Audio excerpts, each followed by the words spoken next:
Que noite especial para nós e para a história da nossa igreja. Nós chegamos aqui, estava tudo fechado durante a pandemia, nós não podíamos nos reunir aqui, nós nos reuníamos online e tá aqui hoje é uma coisa incrível. Quando abriu, nós tínhamos 13 cadeiras. Era o espaço que a gente podia. 2 metros para frente, 2 metros para trás, 2 metros para os lados. 13 cadeiras cabia nesse lugar. Obrigado. E nós tínhamos um desejo no nosso coração. Nosso desejo era que o Senhor fizesse coisas grandiosas. Que quando a gente olhasse para trás, a gente não pensasse em nenhum outro nome. Que não viesse nenhum outro nome a não ser o nome de Cristo. E estar aqui hoje à noite é um lembrete disso. Olhar para alguns de vocês que já estão aqui há muito tempo. Olhar para alguns de vocês que adentraram essa família há pouco tempo. Alguns estão ainda entrando. Eu só tenho motivos de grande alegria no Senhor, porque o Senhor tem feito grandes coisas. Tantas coisas vêm à mente diante desse dia, né? E se você me conhece um pouco, tudo que eu tinha para falar para vocês eu já falei. Não tem nada para trás.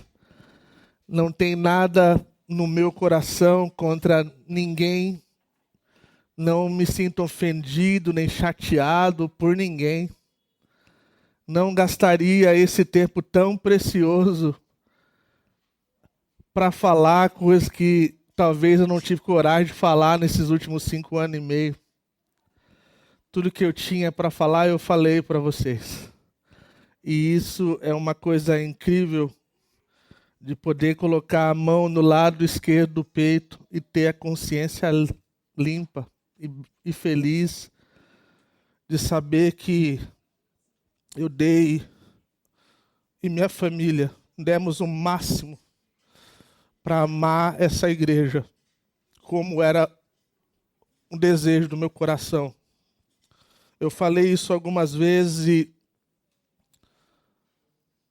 que no meio pastoral, quando nós andamos e constantemente nos reunimos com outros pastores, amigos, existe uma queixa bem grande acerca das igrejas. E alguns pastores, eu me pergunto, para que eles continuam pastoreando essas igrejas? Né? E para mim, na última reunião que nós tivemos dos pastores lá no seminário Charles Spurgeon, e eu falei assim, cara, eu queria exortar vocês a amarem as suas igrejas e tenha coisas boas para falar dela. Porque de outra forma, e eu uso o exemplo, é como se nós, aqueles que têm filhos, sabem do que eu estou falando, nossos filhos, eles falham miseravelmente conosco, de tempo em tempo.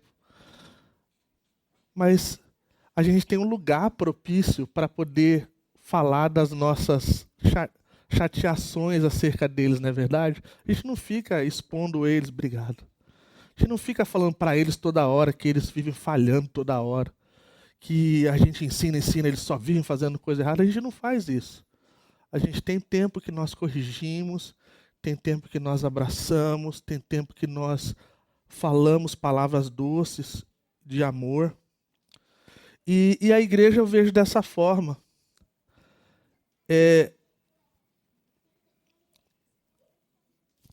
Quando a minha forma de ser duro com vocês ainda é muito light do que muitos de vocês estavam acostumados. Mas eu nunca deixei de exortá-los nas Escrituras. Nunca deixei de faltar com a verdade das Escrituras. Então, diante desse cenário, eu queria ler com vocês um texto de extrema importância, que fica em João, capítulo 15, versículo 4 e 5. Com a perspectiva de que o Senhor está fazendo algo novo, que nós estamos diante de um novo tempo, que nós estamos diante de uma nova estação para nós como igreja. As palavras de Jesus ecoam para a gente hoje à noite. Permaneçam em mim, e eu permanecerei em vocês. Nenhum ramo pode dar fruto por si mesmo. Deve permanecer na videira. Vocês também não podem dar fruto se não permanecerem em mim. Eu sou a videira, vocês são os ramos. Se alguém permanecer em mim e eu nele, esse dá muito fruto. Pois sem mim, vocês não podem fazer coisa alguma. Senhor, nós colocamos diante de Ti, Senhor, esse tempo agora, os próximos minutos, Senhor, tão preciosos, Senhor. E eu peço para que o Senhor me ajude, para que eu possa expressar o meu coração, a gratidão e exortar a igreja a permanecer firme em Ti. E continuar olhando para Ti. E continuar sendo lembrado que sem Ti nós não podemos fazer nada, Senhor. E quando o Senhor diz nada, o Senhor quer dizer nada. E na verdade nós não queremos tentar fazer coisas sem Ti, Senhor. Porque essas coisas se tornam frustrantes, essas coisas se tornam tristes, Senhor, e sem valor algum. Por favor, Senhor, nos abençoe, Senhor. Nós abrimos a Sagrada Escritura, Senhor, e ouvir as Suas doces palavras, Senhor, por nós. Amém. Nós fazemos algumas coisas que é de extrema importância para nós como comunidade.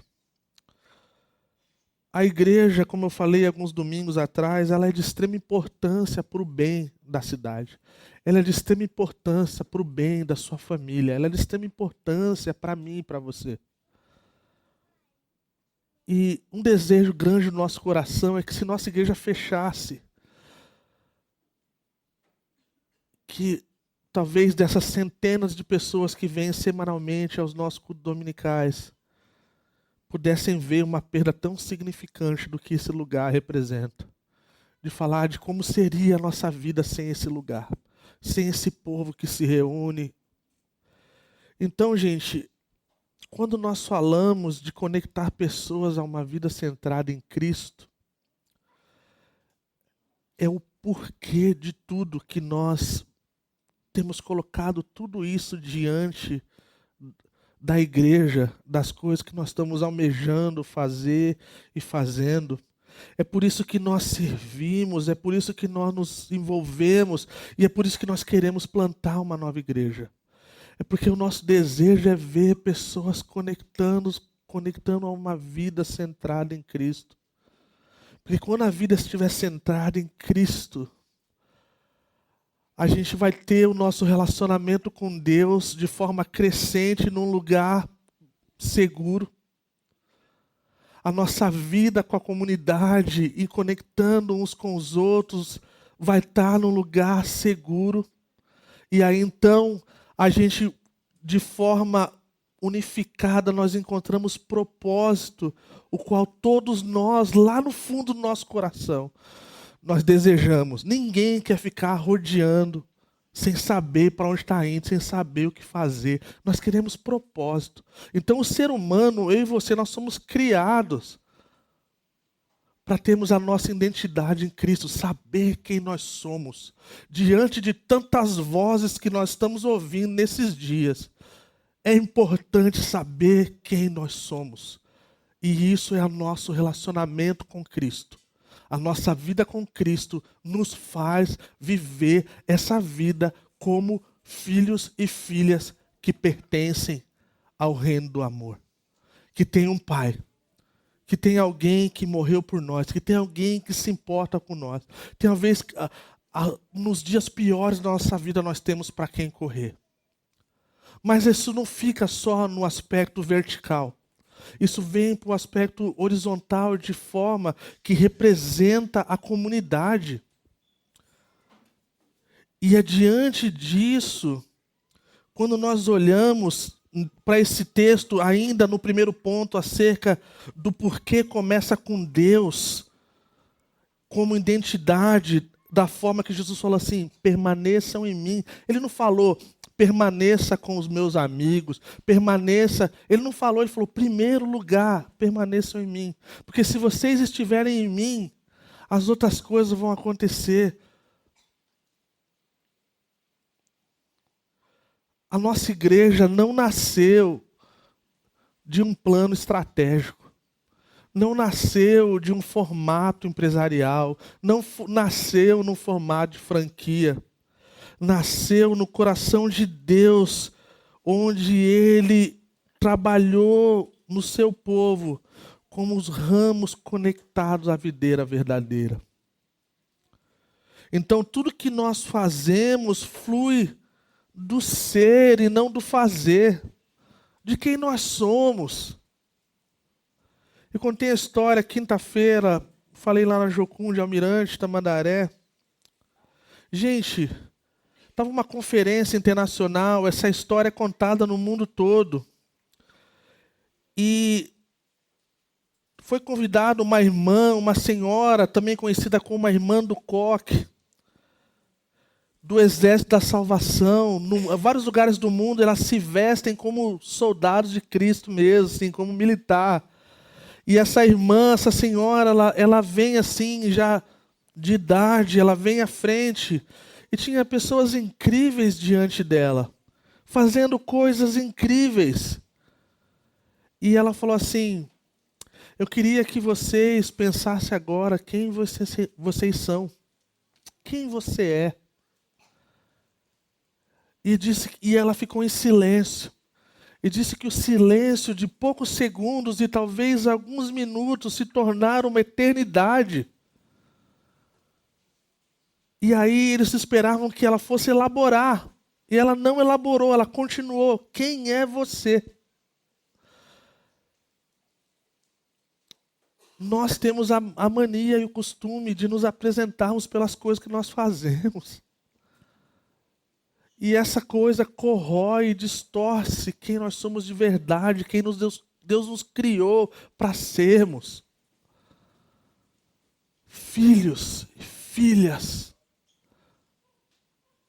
amados e queridos, o quem Jesus deu a vida e se entregou na cruz. Não há nada tão incrível que a gente possa fazer para Deus, para que Ele nos ame mais. Não há nada pior e ruim que a gente possa fazer para que Ele nos ame menos. Ele simplesmente nos ama. Então, meus irmãos, uma das coisas que eu gostaria, como parte da visão da Calvary Curitiba, que é esse tripé de identidade, pertencimento e propósito, é importante a gente saber quem a gente é. Senão, nós vamos viver uma vida de performance. A gente vai viver uma vida de querer agradar pessoas. A gente vai querer viver uma vida que, lá no fundo, nós não somos.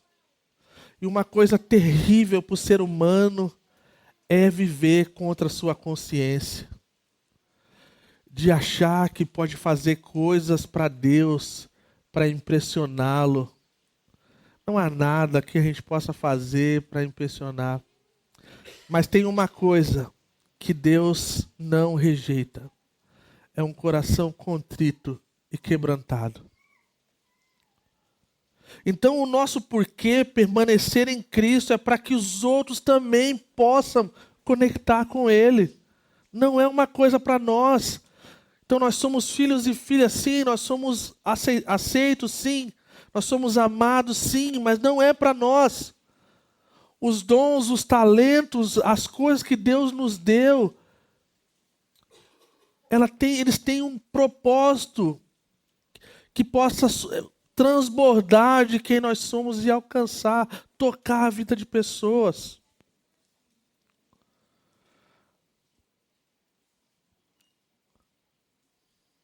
E aí então a gente pensa no pertencimento. A gente tem como exemplo Atos capítulo 2, lá do versículo 42 a 47, que fala que eles perseveravam na comunhão, no partir do pão e nas orações. Meus amigos, nós não somos uma multidão, nós somos uma família. Nós somos uma família. Uma família muito engraçada, uma família muito diferente, uma família muito estranha. Mas nós somos uma família. Nós não somos um evento, nós somos um povo em comunhão. Isso faz parte do nosso DNA. Nós não precisamos forçar isso, isso faz parte de quem nós somos. Deus nos criou dessa forma. Não para sermos apenas uma igreja, mas para sermos um corpo em missão no mundo. Nesse momento de transição pastoral, o qual nós chegamos ao fim, hoje, o pertencimento se torna algo ainda mais essencial, porque o mesmo Espírito que começou a obra está nos unindo, está movendo a gente para um próximo capítulo. E isso é uma coisa gloriosa, isso é um motivo de alegria, gente. Que a gente não deixe passar batido isso, é um motivo de grande alegria para a gente. É um motivo de coisas, de expectativas de que Deus pode fazer infinitamente mais do que nós pedimos ou pensamos. E que é bom porque às vezes nós não pedimos muito. Às vezes nós não temos fé para muito. Às vezes o nosso pensamento ele é pequeno, mas o nosso Deus é grande. Pertencer significa assumir uma responsabilidade, gente. Que talvez, conforme o tempo de velhice da igreja, nós perdemos e deixamos passar. O nosso compromisso ministerial, o nosso compromisso relacional, o nosso compromisso com as finanças, o nosso compromisso com o nosso tempo e oração. Nós precisamos voltar, alguns de nós, a esse lugar de devoção. Nós precisamos de mãos, mas a gente precisa mais de coração. A gente precisa mais de fé para que a gente possa fazer a vontade de Deus como família. Então, pertencer, gente, é participar do que Deus está fazendo, não como espectador, mas como família. Não sente no lugar do fundo, no sentido da realidade do que está acontecendo e vendo as coisas acontecendo. Não sentem no banco do fundo. Estou falando de forma metafórica, tá? Quem está sentado lá atrás está tudo bem, gente. Não sinta pesado.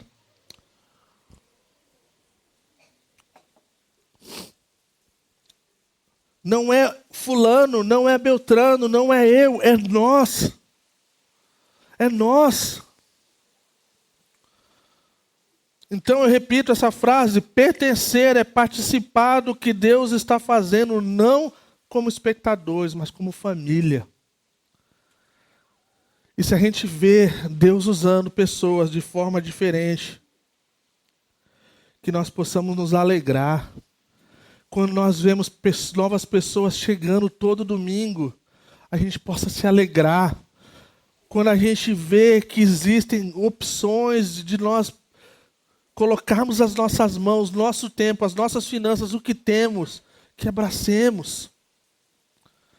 E aí então a gente vai ouvir os testemunhos do nós, nossa família.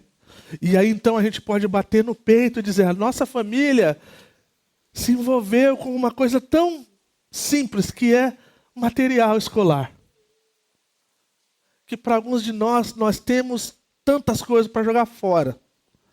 Mas para quem precisa, é uma coisa preciosa. E eu acho que de verdade nós temos capacidade para fazer muito mais do que 60 kits. Muito mais, gente. Muito mais. Então, de tudo que a gente fala de conectar com Deus, que nós existimos para conectar pessoas a uma vida centrada em Cristo, nós estamos falando dessas três coisas que são de extrema importância, que eu não tive muito tempo de elaborá-las conforme o tempo nesses últimos anos, mas nós tocamos aqui e lá, mas eu espero que agora se torne muito mais evidente. Que quando nós estamos falando de uma vida centrada em Cristo, nós estamos falando de identidade com Deus, de pertencimento à família, de propósito no mundo. Então, o porquê se move em missão é propósito. Mateus 28:18 fala que vocês possam ir por todo o mundo. Vão e façam discípulos, batizando-os em nome do Pai, do Filho e do Espírito Santo, ensinando eles a tudo que foi ensinado por Cristo. Então, gente, nunca foi o nosso desejo encher esse lugar para ficar abarrotado. Nunca foi. Porque o nosso propósito, o nosso porquê não é, o da Calvary não é somente reunir pessoas, mas é enviar pessoas. E eu espero, no meu coração, que você possa olhar para mim e para a Lilian, e você possa, no seu coração, falar assim, mano, se eles podem, eu também posso. Eu espero de coração. Cara, se eles podem, eu também posso. Seja como for, seja o que for que isso quer dizer. Nós estamos aqui nessa cidade para ver essa cidade cheia do Evangelho de Jesus, com a história de Jesus, com o reino de Jesus.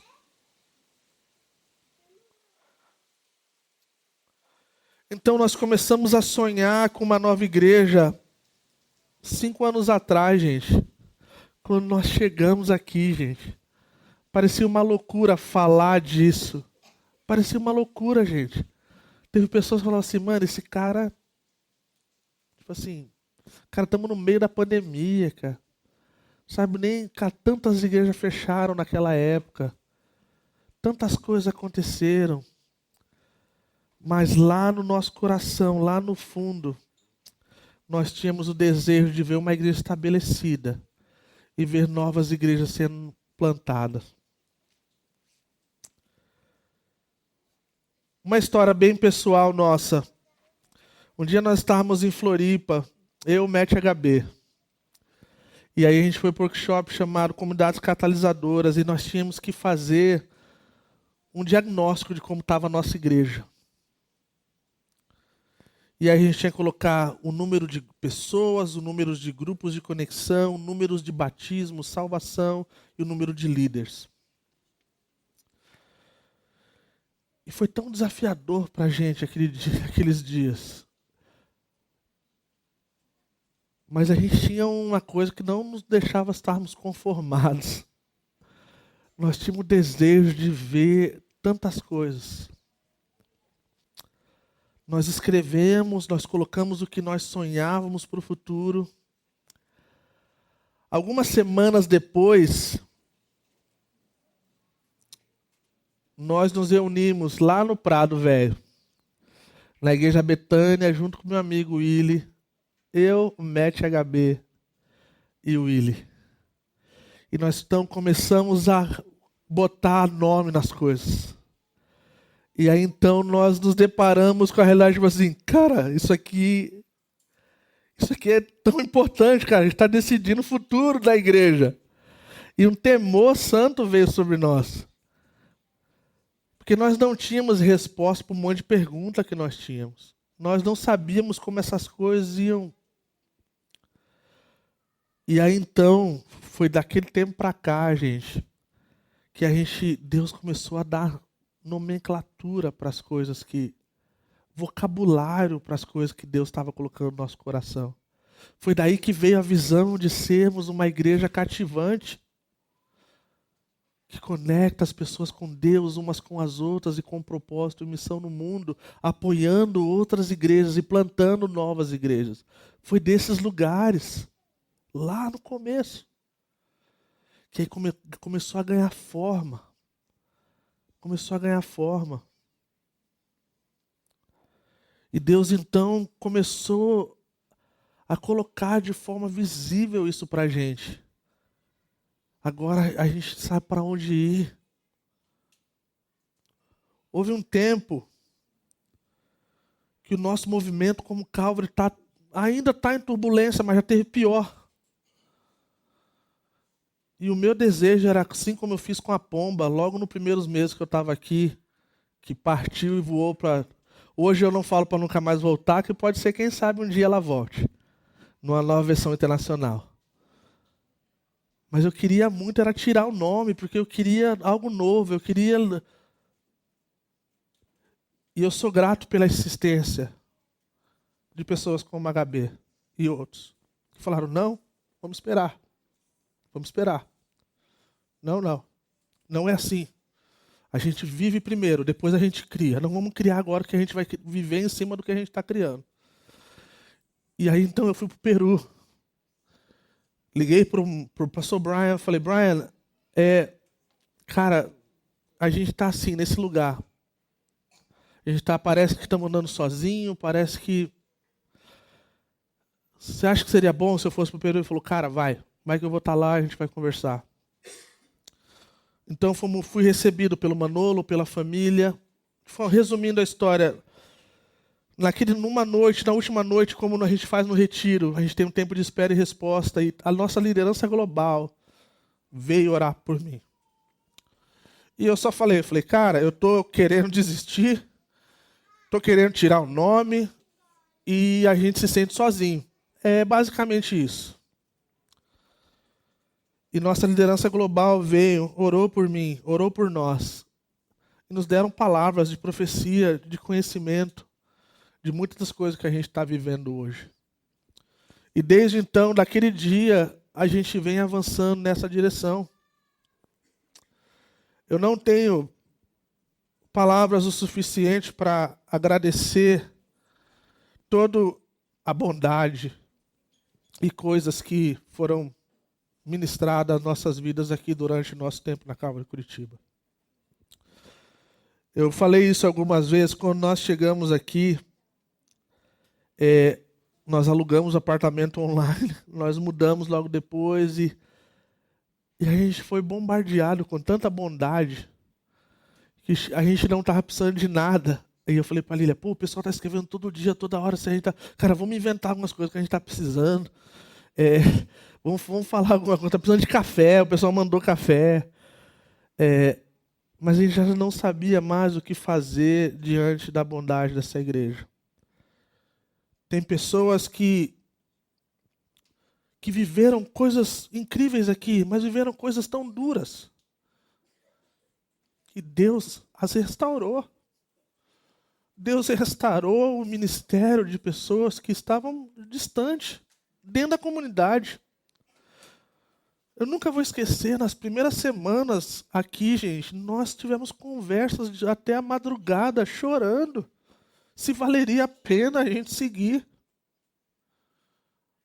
E essas pessoas se tornaram as pessoas mais importantes da nossa vida. Eu não consigo imaginar essa igreja sem alguns de vocês, cara. Porque vocês têm uma peça tão fundamental de tudo isso que Deus está fazendo. Deus nos deu pessoas incríveis, dotadas de grande talento. E Deus, então, está nos gerando fé. Para que mesmo em meio aos temores, à incerteza, aos desafios, Deus continua nos chamando a dar passos maiores. Quando nós falamos nos primeiros anos da pandemia que nós iríamos alugar o Teatro Paulo Altran, com 345 lugares, parecia loucura, gente. Hoje não. Hoje não. Hoje loucura é o Fernando Montenegro. Se tudo for conforme está indo, é nós o ano que vem lá. Então, meus irmãos e irmãs, viver na missão de Deus com fé é andar enquanto a gente espera. É viver enquanto nós esperamos, mesmo com os nossos medos e temores. O ser humano não gosta de mudança de forma natural. Mudança nos leva a lugar que nós não gostamos. Mexe com com a coisa lá do nosso coração. A nossa estabilidade de segurar as coisas, elas se vão. Então a gente tem que levantar as nossas mãos, não de mãos fechadas, mas de mãos abertas, para que o Senhor possa nos tomar pela mão. Deus está hoje fazendo uma coisa que Ele falou que faria através do apóstolo Paulo. Ele falou que a boa obra que Ele começou, Ele ia aperfeiçoar e Ele ia completar. Então hoje, o pastor Douglas assume, junto com a equipe, como pastor presidente dessa igreja, como pastor líder. Deus está levantando novos líderes, novos ministérios, novas portas para a plantação. E nós só temos motivo de grande alegria.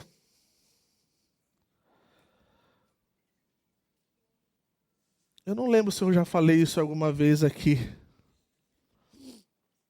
No segundo ano aqui, eu estava em janeiro na Praia do Rosa, na casa do Big Brother que a Converge alugava para os pastores. Uma casa incrível, gente. Aí chama de casa do Big Brother. É uma casa no alto da montanha, na Praia do Rosa. Incrível. E nós estávamos lá, os pastores, pensando acerca do futuro da igreja do Brasil. Daqui a pouco eu olho no meu celular uma ligação do Tom. Pastor Tom. Que foi o pastor dessa igreja por 10 anos, mais de 10 anos. Que passou a igreja para mim. Eu falei, cara, deve ter acontecido alguma coisa, mano. Deve ter dado um ruim aí. Alguém me caguetou alguma coisa aí. Acho que, mano, foram chorar pro pastor. Acho que deu ruim. Vai me repreender. Ele falou assim, cara, tem uma pergunta para você. Eu falei, fala aí, cara. O que foi que você fez para fazer o Douglas ensinar na igreja? Eu falei, mano, tu me liga lá da Caixa Prego para perguntar o que foi que eu fiz, cara. Mano, liga para ele, mano. Pergunta para ele.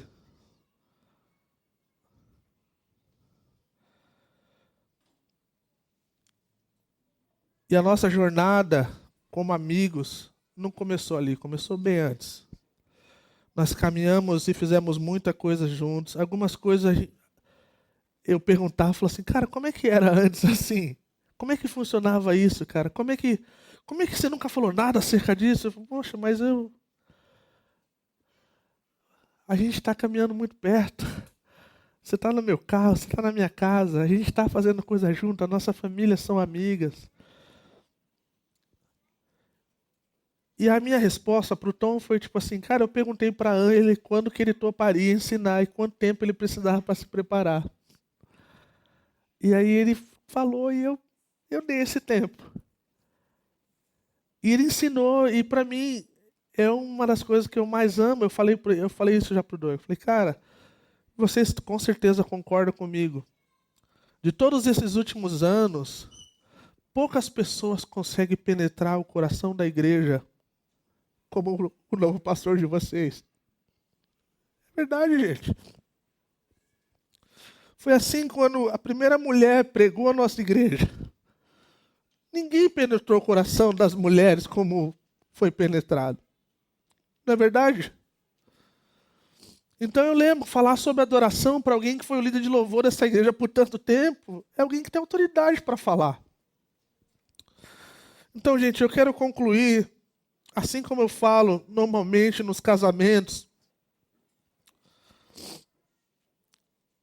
que eu jamais faria o casamento de alguém que teria mãos cruéis, que não cuidaria da noiva. Jamais. Se eu tivesse qualquer dúvida acerca disso. Então eu posso falar com grande orgulho de falar assim, cara, noiva, Deus está te dando mãos incríveis. Você está sendo entregue para mãos incríveis. É a mesma coisa que a gente está fazendo hoje. Eu falei, igreja, nós estamos hoje passando o bastão de forma de alguém que ama vocês e já mostrou tudo que tinha que mostrar. Eu senti por 5 anos que eu tinha que provar, que eu tinha que ganhar o meu espaço, que eu tinha que provar que eu não era de esquerda, nem liberal, nem progressista.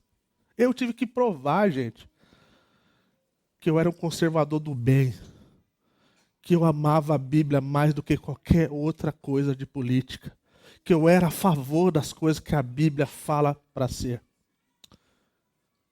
Quando eu cheguei aqui, tinha gente que já estava pronto para sair. Alguns saíram por causa disso, gente. E eu falava assim, cara, eu só quero obedecer o Senhor, eu só quero só obedecer a Bíblia. Eu só quero ser só o servo do Senhor. E eu andei, pisei em ovos por muito tempo, até encontrar o meu lugar, ganhar voz, para ter um estilo que é meu, para não querer parecer com ninguém, para não querer fazer coisas que pessoa... Cara, eu sou assim. E Deus me fez assim. Em manutenção, em mudança constante e nem perto do que deveria ser. Mas eu prefiro citar o Chorão do que qualquer outro filósofo. O Mano Brown do que qualquer outro cara. E tá tudo bem pra mim. Porque eu não tenho nada que eu preciso impressionar vocês, cara. Não tem nada que eu preciso fazer pra você me amar. Então, gente, nós estamos chegando a esse tempo de passar o bastão. Eu já falei bastante, mas o meu ponto eram os 3 pontos: a identidade, o pertencimento e o propósito.